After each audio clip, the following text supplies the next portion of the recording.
nga tukkiriza nti w'oli okwongera otubikkulira obwakabaka bwo, w'oli okwongera okutugaziiriza ekisa kyo bwe kiri gye tuli, olwo nno tulyoke tutambulire mu buwanguzi bwe watuwanguza edda, kubanga oyagala tukumanye, oyagala tukutegeere, oyagala tubeere n'enkolagana naawe ffe be wanunula edda, tusobole okukutegeera n'okutambulira mu ekyo kye watukolera edda, tusobole okuba nti ate tufuluma okutabaganya abatannaba kukutegeera okudda gy'oli. Taata tukwebaza mu byonna era tusabye nga tuyita mu linnya lya Mukama waffe Yesu, amiina. Amiina, amiina. Kati tugenda kutandikira we twakoma. Tubadde tutambula olugendo olw'omwana w'omuntu, olwa Katonda okumununula, okumusumulula mu bibi oba okumuggya mu bibi. Ekibi ekyo ky'ekibi eky'obutakkiriza Katonda kuba nti akolera mu ffe. Tuzze tutambula olugendo olwo era nga tuzze tulaba nga tusoma okuyita mu byawandiikibwa engeri Katonda gye tusonyiwamu ebibi oba gye yasonyiwamu abaana b'abantu ebibi. Luli twamaliriza nga tugamba nga tulina some key points oba emiramwa ngeri Katonda gye yatusonyiwamu ebibi byaffe. Emu ku mulamu ogwo okusonyiyibwa, engeri Katonda gye yatusonyiwamu, okusonyiyibwa si Katonda kyagenda okukola era si kyakola mu buliwo kati. Ne tulaba omulamu omulala oba essomo lye twayiga, twalaba nti okusonyiyibwa kyekyo ekyakolebwa edda okuyita mu Kristo, okuyita mu kukkiriza. Nti tweyongera ne tulaba nti bonna abakkiriza enjiri baasonyiyibwa, bonna abakkiriza enjiri baasonyiyibwa era balina okusonyiyibwa okw'obuliwo, mu buliwo baliwo okusonyiyibwa mu buliwo. Ekitegeeza tuzze tusoma amasomo ago ag'okuyiga engeri gye twasonyiyibwamu, tetugenda kusonyiyibwa naye twasonyiyibwa. Bwe yamala okuwaayo obulamu bwe n'abonyezebwa ku lwaffe, n'attibwa ku lwaffe, n'aziikibwa ku lwaffe, n'azuukira ku lwaffe tubeere abatukuvu eri Katonda. So kati ne tukiyiga bulungi nti tetugenda kusonyiyibwa naye twasonyiyibwa. Kati awo okusonyiyibwa essomo ne likoma awo. Kati tweyongerayo ate mu ssomo eddala. Essomo lino omutwe gwalyo enkolagana y'omukkiriza n'okussa ekimu mu kitaffe. Enkolagana y'omukkiriza n'okussa ekimu mu kitaffe. Lwaki tumuyise kitaffe? Ebyawandiikibwa bitutegeezezza nti ffenna abaamusembeza yatuwa obuyinza okufuuka abaana ba Katonda, ffe abakkiriza erinnya lye. Kati tuli baana, tuli mu famire ya Katonda okuyita mu Kristo Yesu, kubanga oyo ye mutabaganya w'abantu ne Katonda. Ensonga lwaki kati tuli mu famire eyo ey'obwakatonda, olw'okuba Kristo ye yabeera omutango gw'ekibi kyaffe, yatwala ebibi byaffe ffe tusobole okuba abalamu. Kati n'olwekyo Katonda kitaffe, tagenda kubeera naye kitaffe olw'okuba twamukkiriza. Yatufuula abaana bwe twamukkiriza. So kati tweyongera mu maaso n'essomo lino, enkolagana y'omukkiriza n'okussa ekimu mu kitaffe. Era ng'omulamwa gw'essomo lino guli mu mukristaayo, enkolagana y'omukristaayo oba enkolagana y'omukkiriza mu Kristo. Era omulamwa guno twongera ogutegeera oba ogusomako oba ogwongera ogunnyonnyoka ogw'enkolagana y'omukkiriza n'okussa ekimu mu kitaffe. Omukristaayo yenna oba omuntu yenna eyazaalibwa omulundi ogwokubiri, oyo nga mwana wa Katonda.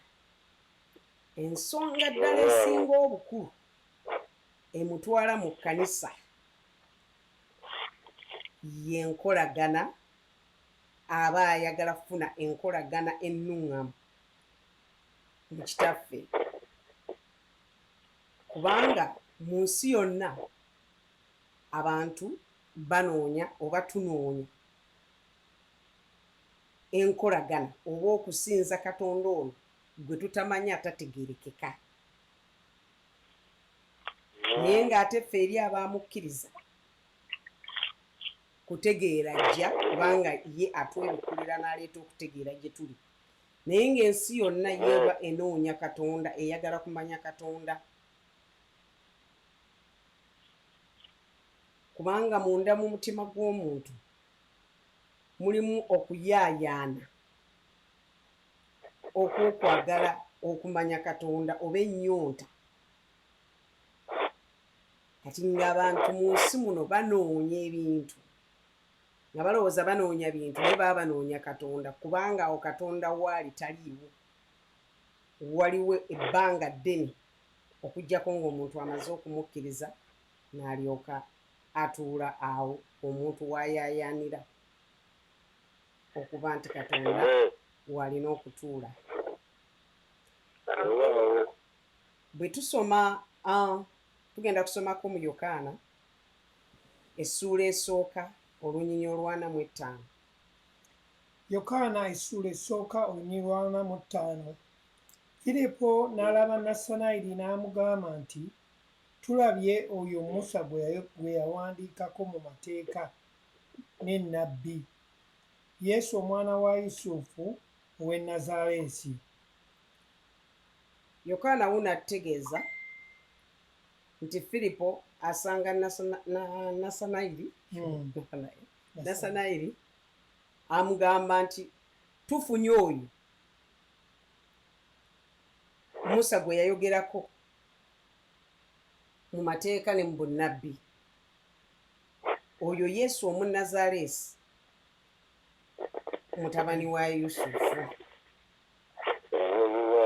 Ekitegeeza tulaba nti Firipo mu kusoma ebitabo, mu kusoma ebyawandiikibwa Moses bye yawandiika n'amateeka ne bannabbi, agenda okutunuulira Yesu ono mu buliwo, ng'enjogera gy'ayogera n'ebintu by'akola biraga nti ye Yesu y'oyo. Kyava agamba Nassanayiri nti tukoze eki? Tumufunye. Ekitegeeza nti kye baali banoonya mu byawandiikibwa baakifuna, baakisinkana. Naffe kitutwalira okutambula olugendo luno olw'okusoma ebyawandiikibwa bino, tusobole okutegeera, tusobole okubikkulirwa Kristo ono gwe twakkiriza. Ensonga lwaki omutwe gugambye nti enkolagana n'okussa ekimu okw'omukkiriza mu kitaffe. Kati ye wano tulaba Firipo ebyandikwa bitutegeezezza nti ye amulabye, ye amutegedde okuyita mu kusoma ebyawandiikibwa, bwe yalaba Kristo mbuliwo, bwe yalaba nnabbi bye baayogera, n'amanya nti y'ono. Kati kitegeeza nti eri buli muntu yenna anoonya ateekwa okusisinkana ekyo ky'anoonya, naye ng'ekyo ky'anoonya ye Katonda. Era olunaku lwe tutambula ne tusisinkana Katonda, tulekeraawo okunoonya. kubanga kye tuba tunoonya tuba tukisisinkanye. Era omuntu yenna ng'anoonya lwasisinkana Kristo agenda kumanya nti mukoze ntya musisinkanye, tagenda kuddamu kunoonya, wabula agenda kutandika okuba n'enkolagana naye. Kyovulaba nti Nasanaeri agambye nti tusanze oyo Musa n'amateeka ne bannabbi gwe baayogerako, Yesu oyo Omunnazaaleesi. Kati tugenda okweyongera okutunula okulaba omukkiriza, enkolagana ye n'okussa ekimu kwa kitaffe.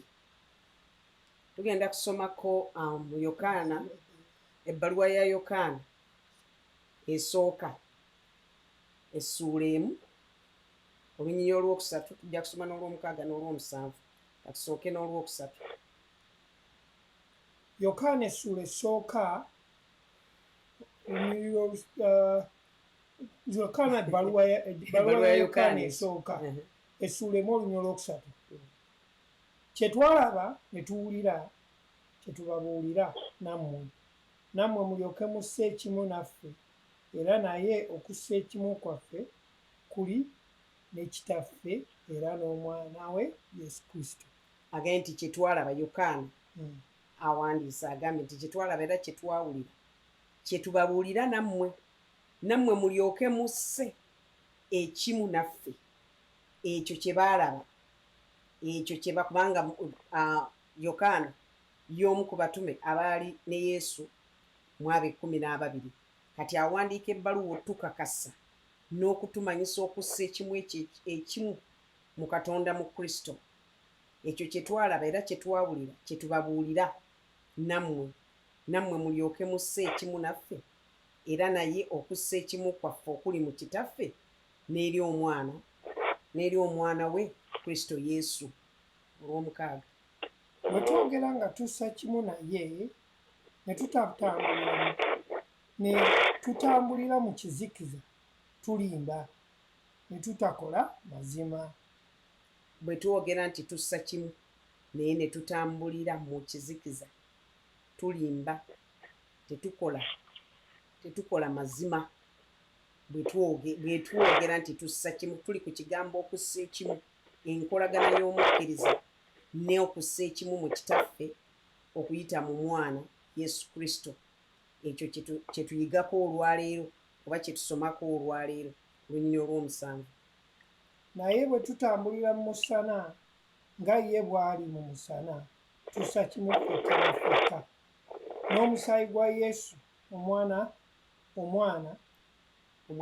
we gutunaazaako ebibi byonna, ekibi kyonna. Naye bwe tutambulira mu musana nga ye bw'ali omusana, tussa kimu ffekka na ffekka.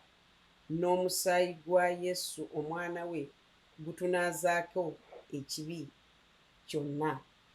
Ekitegeeza nti bwe tutambulira mu musana, kubanga Kristo gwe musana, bwe tumala okumukkiriza afuuka omusana gye tuli, afuuka ekitangaala ekitumulisiza mu kkubo mwe tuba tutambulira, ekituwa okutegeera, ekituwa okumanya, ekituwa amagezi. Kati bwe tussa ekimu, okussa ekimu, kiba kitegeeza nti omusaayi gwa Yesu omwana we gunaaza buli kibi kyonna, kubanga tuba tufuna okutegeera, tuba tufuna okumanya okuyita mu bye. Tuli enkolagana y'omuntu, enkolagana y'omukkiriza n'okussa ekimu okuli mu Kitaffe okuyita mu Mwana we Yesu. Tulaba wano nti Yokaana agezaako kutusomesa ki? Yokaana agezaako okutukkaatiriza, okutulaga, kubanga ekigambo kino okussa ekimu kitegeeza nti okujjumbira, okugabana. Era mu kuyita mu kugabana okwo wabaawo ekikoleddwa nga kiriwo mu buliwo.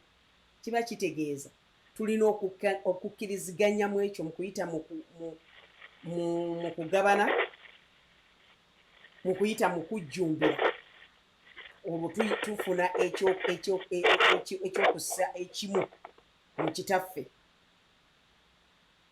Era Yokaana wanaatulaga Omukristaayo gy'atabagana ne Kristo mu bumu mu kussa ekimu, naye nga okussa ekimu kino kyawukanako okwo n'enkolagana, kubanga omuntu osobola okussa ekimu n'omuntu naye ng'ate tolina nkolagana naye. Era mu mubiri gwa Kristo tulabye nti wabaddengawo okuteerereza.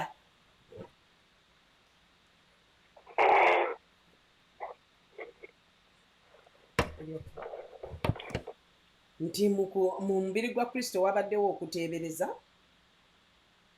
eri abakkiriza nti omuntu yenna bw'amala okuwulira enjiri mu kuyita mu njiri muno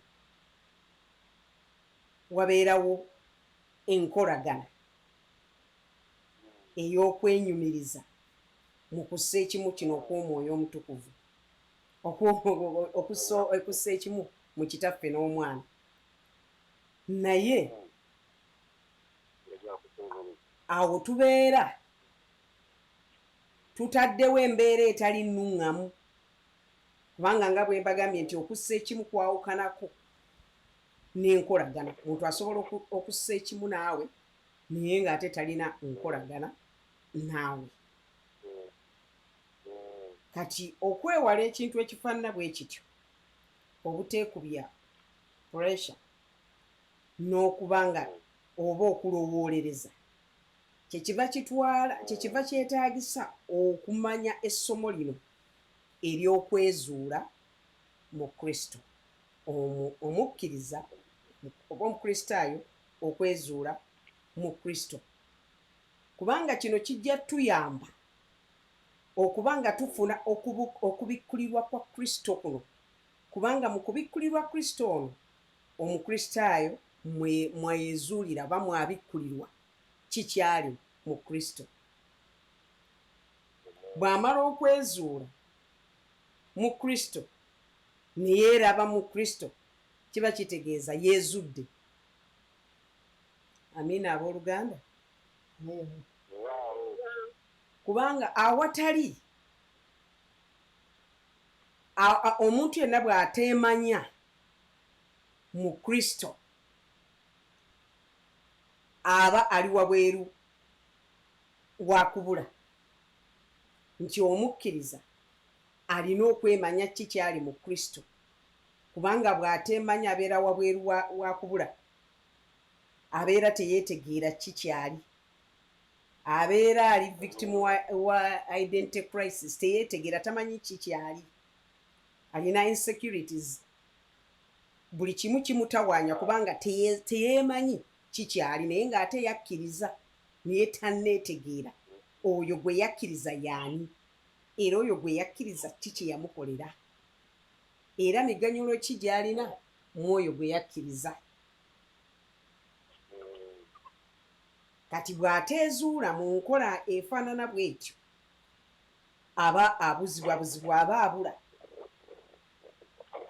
Tabula nti obulokozi buba bumuvuddeko, naye aba tanneezuula kutambulira mu buwanguzi buno Kristo bwe yamuwanguza. Kati twagala okutunuulira Yesu ono engeri ki gye yalaga okubikkulwa kuno, kubanga enkola efaanana bw'etyo ey'okuleeta okutegeera tugiraba nga Yesu agiteekawo mu buliwo, abatume n'okusingira ddala mu bbaluwa za Pawulo zitulaga Omukristaayo ono kikyali. Naye ka tulabe Yesu kikyayogerako wano mu Matayo essuula 16, tugenda kusoma olunyiriri lwa 13 ne 18. Naye nga tetunnasoma tulaba wano Yesu abuuza ekibuuzo abatume, abagamba nti abanga omwana w'omuntu bamuyitaani? Abatume abamu ne baddamu ne bagamba John Omubatiza, abalala ne bagamba Yokaana Omubatiza, abalala ne bagamba nti Eriya, abalala ne bagamba Jeremiya, abalala ne bagamba nti bannabbi y'omu ku bannabbi ye Yesu kwe kubakyukira n'abagamba nti naye mmwe mumpita. Awo tukizuula nti baabeeranga ne Yesu abatume naye nga tebannamumanya. Baalyanga naye naye nga tebamumanyi kikyali gye bali. Naye nga ye balaba Yesu omukozi w'amagero, Yesu awonya abalwadde, azuukiza abafu, naye nga tebannamutegeera ye y'ani. Naye Peetero olw'okuyaayaana kw'omunda kw'omutima gwe okwagala okumanya ono Kristo y'ani, tulaba ng'abikkulirwa. Kubanga bye bambuuza ye yaddamu n'agamba nti ye bambabuuza nti kati mmwe mumpita ani? Omwana w'omuntu mmwe mumuyita?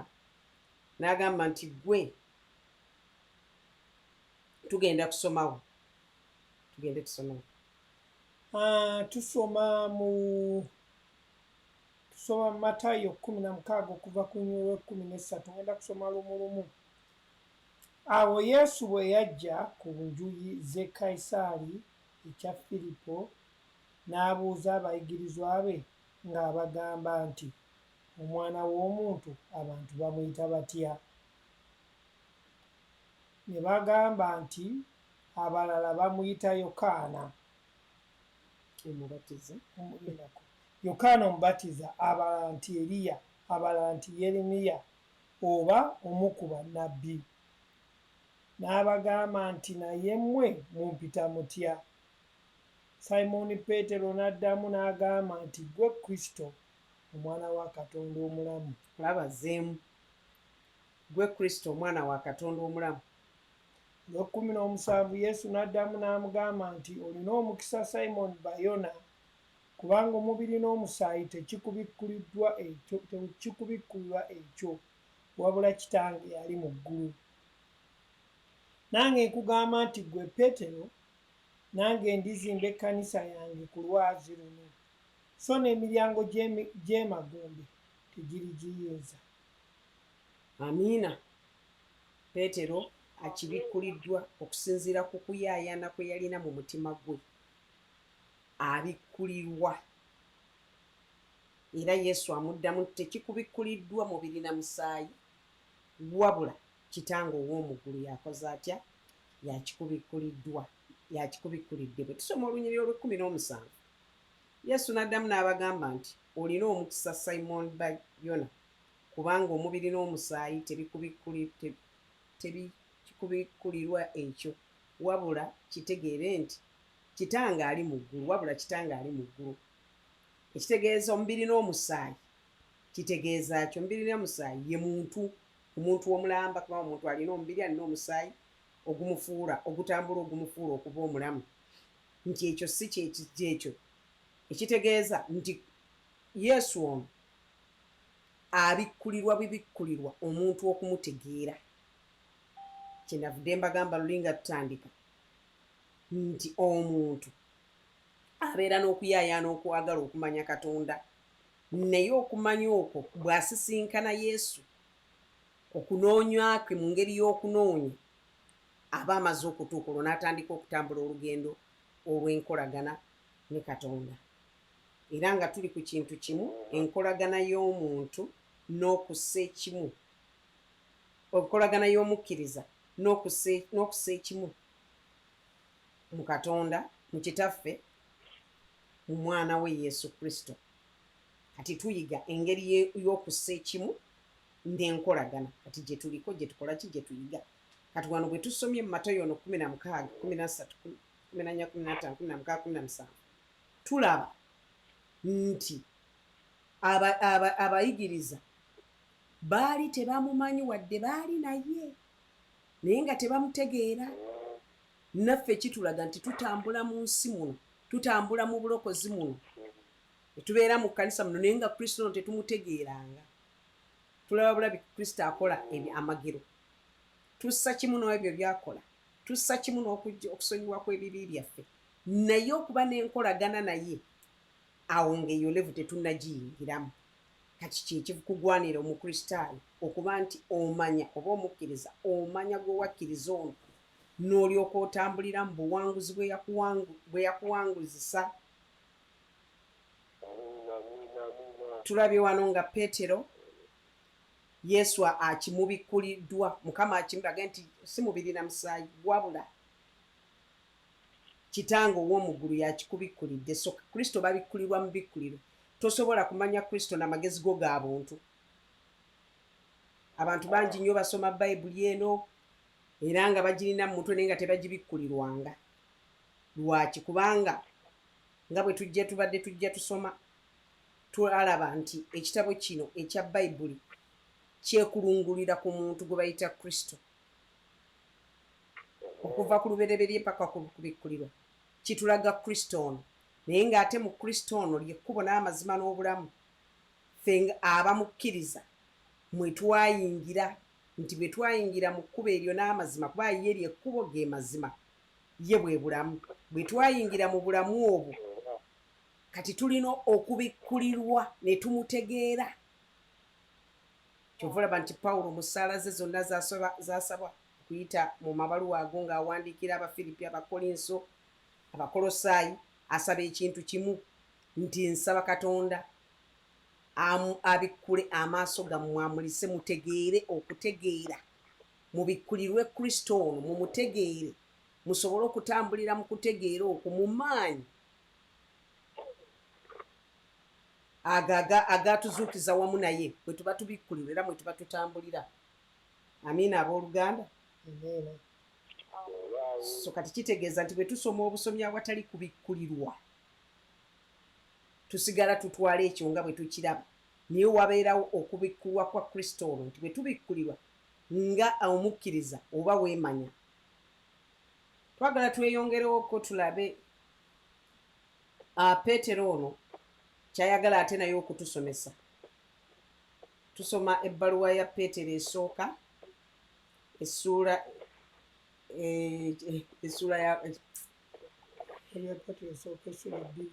2 olunyiri lwakuna n'olwokutaano. Ebbaluwa ya Peetero esooka essula 2 olunyiri olwokuna n'olwokutaano. Nga mujja eri oyo ejjinja eddamu eryagaanibwa abantu naye eri Katonda ddonde. Nga mujja eri ejjinja eddamu eryagaanibwa abantu naye eri Katonda ddonde.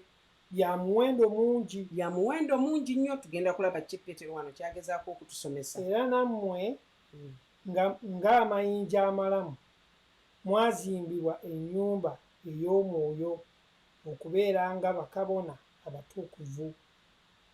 Era nammwe ng'amayinja amalamu mwazimbibwa ennyumba ey'omwoyo okubeeranga bakabona abatukuvu, okuwangayo ssaddaaka ez'omwoyo ezizimbibwa Katonda ku bwa Yesu Kristo. Ezisiimibwa Katonda ku bwa Yesu Kristo. Kati Peetero, omutume Peetero atusomesa wano atulaga, kyovula nti kitugwanira okusoma ebyawandiikibwa bino ku bw'omwoyo omutukuvu oba kuli abasomesa abamaze okutegeera, abasumbe, batume, bannabbi bwe batusomesa tufuna okutegeera kuno, oba tufuna okubikkulirwa mu kuyita mu byawandiikibwa bino, mu kusoma ebyawandiikibwa bino. Omwoyo wa Katonda atubikkulira Kristo ono kikyali gye tuli, ne tulyoka tufuna okutegeera, ne tulyoka twetegeera ki kye tuli mu Kristo. Kubanga twalabye nti awatali Kristo tetuli kye tuli, tubeera confused, tuba tetumanyi kyakukola, tukola ebitaliiyo weewaawo nga twakkiriza, naye olw'okuba tuba tetunnabikkulirwa bugagga bwa kisa kye bwe buli gye tuli, obwo bwatusumulula okutuggya mu kizikiza, mu bwakabaka bw'ekizikiza okutuleeta mu bwakabaka obw'ekitangaala. Bwe tuba tetunnabitegeera tutambula nga tulinga abatalina kye tumanyi. Amiina abooluganda. Naye wano atugambye nti era nammwe amayinja amalamu omwazimbibwa ennyumba ey'omwoyo. So kati tuli ennyumba ey'omwoyo, omwoyo we atuula mu ffe. Kyova olaba nti agaye tulina okuwaayo ssaddaaka ez'omwoyo ezisiimibwa Katonda ku bwa Yesu Kristo. Kubanga bwe tusoma ebyawandiikibwa bino bye bituwa okutegeera, bye bituwa okumanya, bye bituwa okubikkulira okwezuula ki kye tuli mu Kristo, ne tulyoka tutambulira mu maanyi ago mwe yatuzuukiriza, mu maanyi ago mwe yatuwanguzisa. Tuli amayinja amalamu, ye jjinja ddamu. Tuli amayinja amalamu. Peetero kyagezaako tunnyonnyola wano nti tuli abakkiriza abalamu mu ye, amayinja amalamu agalina obulamu. Tujjudde obulamu, obulamu buva mu ye kubanga twamukkiriza. Tulina okumanya okussa ekimu mu kitaffe n'enkolagana eyeeyongera okumanya obugagga bw'ekisa kye. Enkolagana eyo yeetuleetera okumanya obugagga bw'ekisa kye, ne tumanya engeri gye tu overcominga challenges z'obulamu buno, ne okumanya bannaffe abakyasibiddwa mu kizikiza okugenda okuba nti ate nabo tubanunula mu kuyita mu kubuulira enjiri. Amiina abooluganda. So ekigambo kino eky'okuba omulamu kye kigambo ekitulaga, ekireeta okutulaga ki kye tuli mu ye. Kubanga Yesu ly'ejjinja eddamu, ekyo kitulaga nti naffe tuli balamu mu ye. Era bwe twezuula tubeera kitundu kimu ku ye. Kubanga Yesu yeffe, Kristo yeffe, era ffenna tuva mu nkola emu oba mu mukululo gwe gumu oba mu nda emu. Ffenna bwe tuva. Kyekiva kitwala omukkiriza okwemanya mu Kristo, naddala mu ndagaano eno empya yeetuleetera okubikkulwa oba yeetuleetera revelation, okubikkulwa, okwemanya ki kye tuli mu ye. Amiina abooluganda. Amiina. Tusembeyo nakino tumaliriza wano. Akali katusomeko ebbaluwa ya Yokaana esooka essuula 4 n'olunyiriro 17. Ebbaluwa ya Yokaana esooka essuula 4 n'olunyiriro 17. Mu ekyo okwagala mmwe kutuukirizibwa gye tuli. Mu ekyo okwagala mmwe kutuukirizibwa gye muli. Tube n'obugumu ku lunaku olw'omusango, kuba ye nga bw'ali naffe bwe tuli mu nsi muno. Mu ekyo okwagala mmwe mwe kutuukirizibwa gye tuli, tubeere n'obugumu ku lunaku olw'omusango, kubanga nga ye bw'ali naffe bwe tuli mu nsi muno. Teyagamba, wano Yokaana atugambye nga ye bw'ali naffe bwe tuli mu nsi muno. Teyagamba nga bwe yali oba bw'ajja okuba, wabula atugambye ye nga bw'ali. Ekitegeeza mu kumala okuteekawo endagaano eno empya, nga luleera twasoma ne tulaba ti awataali kuyiwa musaayi tewaali ndagaano mpya. Naye kati wano tulaba nti Yesu nga ye bw'ali naffe bwe tuli. Ekitegeeza nti Yesu ono ow'olwaleero gwe twerabiramu oba gwe tubikkulirwa ye Yesu eyazuukira, si Yesu oli gwe tulaba mu njiri ennya. Seera bye tubadde tuyigiriza ku mukutu gye tubadde tuyigiriza Yesu ono eyazuukira, nga tugamba nti omuntu aleme kulaba Yesu oli ow'omu kibaya, aleme kulaba Yesu oli ow'e Galiraaya, kubanga oyo yali yafuukibwako bufuuki bwa mafuta. Naye ono Yesu ono gwe twerabamu agambye nti nga ye bw'ali naffe bwe tuli mu nsi, ye Yesu eyazuukira, ye Yesu eyagulumizibwa. Era erinnya lya Yesu lino lye lisinga amannya gonna, waggulu mu ggulu, ku nsi ne wansi w'ensi. Omwo mu buyinza obwo okwo okugulumira bwe buyinza mwakolera kati mu buyinza obwo mu kifo ekyo mwali eky'obuyinza naffe mwe tuli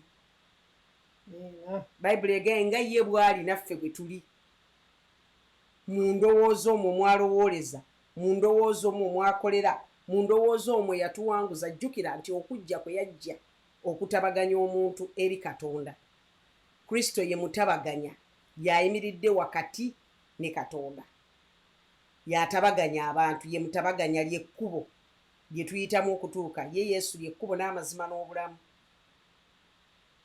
kati tulina okulaba nga tuyimiridde wamu naye gwe ng'omukkiriza olina okubikkulirwa kino era n'okikkiriza osobola okitambuliramu nti bw'otakikkiriza gw'oba weenafuya naye bw'okikkiriza n'okitwala n'okitambuliramu gy'okoma okugenda ng'osoma ebyawandiikibwa bino ng'okuŋŋaana oyigirizibwa otandika okubikkulirwa ki ky'oli mu Katonda ne weezuula gwe omukristaayo ki ky'oli Yokaana tukibikkulidde agambye nti Yesu nga bw'ali naffe bwe tuli oyo ayagulumizibwa naffe tugulumiziddwa mu bifo mwali oyo ow'ekitiibwa naffe tuli baakitiibwa mu kifo mwali oyo nga bw'ali naffe bwe tuli abooluganda tweyongere okumanya Katonda tusobole okuba nga tussa bussa kimu naye nga tukolagana naye tukomye wano budde buweddeyo next time ate we tunaatandikira Mukama abampeera omukisa mwebale kumpakadde kubaako kyenjogera gye muli ekigambo kibadde ky'amaanyi